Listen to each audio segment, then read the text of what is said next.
요한복음 1장 1절에서 5절 태초에 말씀이 계시니라. 이 말씀이 하나님과 함께 계셨으니 이 말씀은 곧 하나님이시니라. 그 안에 생명이 있었으니 이 생명은 사람들의 빛이라. 사도 요한은 창세전에 숨겨진 하나님의 비밀 그리스도를 1절에서 말씀으로 계시합니다.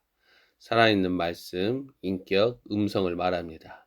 창세기 1장 1절보다 앞서 있는 요한복음 1장 1절은 살아있는 말씀 그리스도가 아버지 하나님의 발설된 말씀, 음성이라는 것입니다.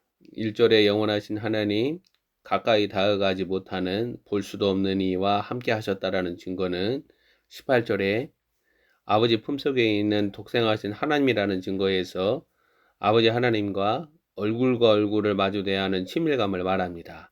성경이라는 기록된 하나님의 말씀들은 이 영원하신 로고스, 살아있는 말씀, 인격을 가리킵니다. 즉 성경은 그리스도라는 살아있는 말씀으로 나아가도록 성도들을 견인합니다. 살아있는 인격, 이 말씀이신 그리스도가 오직 아버지 하나님의 증거를 드러냅니다. 이 사실은 예수 그리스도의 증거로 유대인들과의 논쟁과 다툼거리가 되며 그들은 아버지 하나님을 알지 못합니다. 그리스도의 비밀을 알지 못하면 하나님을 알지 못하고 하나님을 아는 일에서 자라가지도 못하는 거예요. 가장 단순한 진리이지만 목사들 성도들이 간과합니다. 요한복음 1장 1절은 살아있는 말씀, 창세전에 감추어진 하나님의 비밀 그리스도를 나타냅니다. 사도 바울이 말하는 그리스도의 계시나 사도 요한의 증거들은 하나님의 영을 타고 우리의 영에 나타납니다. 여러분의 마음, 혼의 생명은 하나님의 계시를 받거나 이해하지 못합니다. 소위 하나님의 말씀에 기반한 믿음이라는 것은 하나님의 계시가 성령으로 말미암아 우리의 영에 나타나는 실체입니다. 본문 1절에서 4절은 하나님의 영이 사도 요한의 영에 드러내는 그리스도의 비밀을 말합니다. 창세전에 영원하신 하나님의 비밀, 이 그리스도를 알아가는 일을 예수 그리스도의 십자가의 고난과 죽음, 그리고 부활로 편협하게 읽어서는 안 됩니다. 사실 그리스도의 비밀이 더 풍성하게 드러나지 않고는 예수 그리스도의 순환과 죽음, 그리고 부활이라는 이 십자가의 비밀도 제한적인 이해에 머뭅니다. 그것이 신학적 교리로 믿음의 내용으로 굳혀진 현실이 오늘날 지상교회, 한국기독교라는 종교 본산지입니다. 성도는 갈레리발 나사렛 출신 예수라는 한 사람에 대하여 거의 알지 못합니다. 정보나 지식이 거의 없습니다.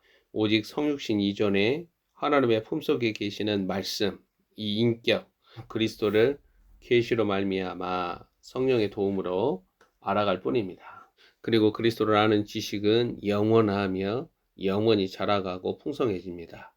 시간 밖 영원하신 말씀, 음성으로 그리스도를 아는 일이 이전에 어느 세대가 아닌 때가 참에 사도들과 예언자들에게 나타난 것입니다. 그래서 그리스도의 비밀은 모세도 알지 못해요. 아브라함도 알지 못해요. 창세전에 숨겨진 그리스도의 비밀은 때가 되어서나 밝히 알려진 것입니다. 이렇게 요한복음 1장 1절의 증거는 창세기 1장 1절보다 앞서 있습니다. 요한복음 1장 1절로 말미암아 비로소 구약 창세기 1장 1절을 알 수 있는 것입니다. 드러나는 그리스도의 계시, 그 빛 아래서 자신 안에 드러나는 그리스도의 생명의 분량만큼 그게 30배, 그게 60배, 그게 100배라고 그런다면 그 분량만큼 구약 모세 오경과 역사서, 시편과 예언서를 바르게 읽어가게 됩니다. 사도 요한은 1절에서 로고스, 말씀이신 그리스도가 선지하시는 하나님이라는 사실을 2절에서 반복적으로 강조합니다. 태초에 하나님과 함께 계셨다, 이게 2번 강조됐죠. 그리스도는 하나님과 나란히 계시는 영원하신 하나님이십니다. 이 살아있는 말씀, 이 음성이신 그리스도가 성육신으로 아래 세상에 오심은 창세전에 숨겨진 하나님의 영원하신 목적과 계획과 뜻을 이루기 위함입니다. 그래서 아담의 타락이 없었다면 구원이라는 게, 죄 속량이라는 게 필요하지 않죠. 번제단과 물대목이 필요하지 않다라는 거예요. 성전 바깥들이 필요하지 않다라는 말입니다. 단순히 아담의 타락과 부패와 죄악으로 무너진 총체적인 결과를 재활복구하는 데 그치지 않습니다. 이는 창세기 1장에서 사람을 하나님의 형상으로 지으신 목적과 의도를 알게 합니다. 사도 요한은 살아있는 말씀으로 인격 그리스도의 비밀을 계시하는 것으로 시작하여 이후 장들에서 그 계시의 풍성함을 따라 그리스도의 비밀을 측량할 수 없는 실체로 교회와 만물 가운데 드러냅니다. 이 사실은 요한계시록에서도 이어집니다. 성경은 그리스도의 비밀, 역사 가운데 영원하신 하나님의 경륜을 따라 하나님의 목적과 계획과 뜻을 기록한 증거들입니다. 그리스도는 본문 3절에서 만물을 지으신 창조주이십니다. 만물이 그로 말미암아 지은 바 되었으니 지은 것이 하나도 그가 없이는 된 것이 없느니라. 창세기 1장이 증거하는 창조 사건은 그리스도의 계시가 자신 안에 드러나지 않고는 바르게 이해할 수 없다라는 것입니다. 창세기 2장 4절에서 언급되는 여호와 하나님이 요한복음 1장 3절에 의하여 그리스도이심을 알 수 있습니다. 만물 창조는 영원하신 하나님 아버지와 그의 품속에 계시는 살아있는 말씀, 인격, 그 말씀이 그 음성을 드러내죠. 음성이신 그리스도의 사역입니다. 이러한 하나님이 나사렛 예수라는 사람의 아들 인자로 우리와 함께 우리 곁에 계셨다라는 사실에서 그리스도의 자기 부인, 자기 낮춤, 겸손함을, 그의 본성을 우리는 알 수가 있습니다. 따라서 나사렛 예수 그리스도의 십자가의 순환과 죽음과 부활은 아담의 범죄와 타락으로 인하여 불가피하게 요구되는 우리들의 구원, 죄사함, 이 속량을 반복적으로 확인해주는 사실로 축소되지 않습니다. 반드시 이 기본적인 단계를 넘어서 그리스도의 비밀을, 그 생명의 실체를, 그의 본성을 알아가고 닮아가야 합니다. 대한예수교 장로의 남녀노소는 나사렛 예수 그리스도의 영적 삼일길, 십자가라는 사닥다리를 통하여 창세전에 숨겨진 영원하신 하나님의 비밀, 그리스도를 알아가야 합니다. 이것을 사도 바울은 믿음이 자라간다 라고 말합니다. 그리스도의 창조사역은 곧 나타난 만물은 하나님의 신성과 영광과 권능을 드러냅니다. 보이는 것들이나 보이지 아니하는 것들이나 만물은 하나도 빠짐없이 그리스도라는 말씀, 이 하나님의 사역입니다. 본문 3절의 사도 요한의 증거는 골로새서 1장 16절이라는 사도 바울의 계시로 분명해집니다. 만물은 그리스도로 말미암아 동시에 그리스도를 위하여 창조되었습니다. 그래서 만물은 숨겨진 하나님의 비밀 그리스도를 반사합니다. 만물 가운데 아담, 이 사람은 생명, 빛으로 드러나는 그리스도의 형상을 드러내는 그리스도의 것입니다. 그러나 이러한 사실이 5절을 보면 부정당합니다. 빛이 어둠에 비추되 어둠이 깨닫지 못하더라. 만물을 창조하신 하나님은 복구되고 리셋되어야 하는 영적 현실을 안고 있습니다. 창조 세계는 하나님을 아는 영광에 이르지 못하는 현실에서 마침내 하나님의 일들이 나타납니다.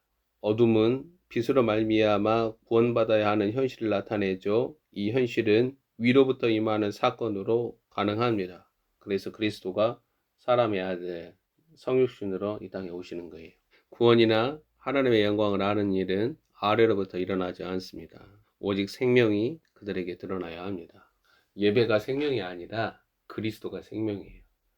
여러분이 거창한 예배 모임에 나가든지 아니면 몇 사람밖에 모이지 않는 그냥 평범한 모임에 있든지 그리스도라는 생명이 드러나면 그 가운데 하나님의 영광을 아는 거예요. 4절은 그리스도 안에 있는 생명을 증거합니다. 이 생명은 하나님의 생명으로 오직 계시를 통해 드러납니다. 아담 아래 내포된 모든 자들은 이 생명이 자신 안에 드러나야 합니다. 3년 반이나 예수 그리스도를 따르는 제자들이 알지 못한 하나님의 계시가 성령으로 그들 안에 나타납니다. 이 생명이 그들 안에 들어갔다라는 거예요. 생명이 그리스도 안에 있다라는 사실은 이 하나님의 비밀 그리스도가 나의 영에 들어오심으로 알게 됩니다. 창세전에 숨겨진 그리스도의 비밀이 내 안에 계시로 드러나는 사건은 자신 안에 생명이 있게 하는 구원 사건입니다. 이 생명이 성도 가운데, 성도 안에서 하나님의 형상이신 그리스도를 드러내고 아담이 아닌 그리스도를 닮아 자라가게 하고 하나님의 일들, 곧 하나님의 영원하신 목적과 계획과 뜻을 이루어가는 실체입니다. 그래서 하나님의 비밀은 그리스도이고 비전은 그리스도의 비밀이에요. 하나님의 영원하신 목적과 계획과 뜻이라는 거예요. 그래서 비전은 하나예요. 종교본사지의 비전들은 너무나도 많지만 또 다양하지만 하나님의 비전이 아니죠. 왜 종교본사지 비전을 위해서 헛된 수고를 하냐라는 거예요. 그리고 육신의 생명은 이 생명을 위하여 기꺼이 내어줍니다. 혼의 생명이요. 성도 안에 일어나는 영적 원리가 오늘날 지상교회 목회 현장에서 죽어버린 사실은 슬픕니다.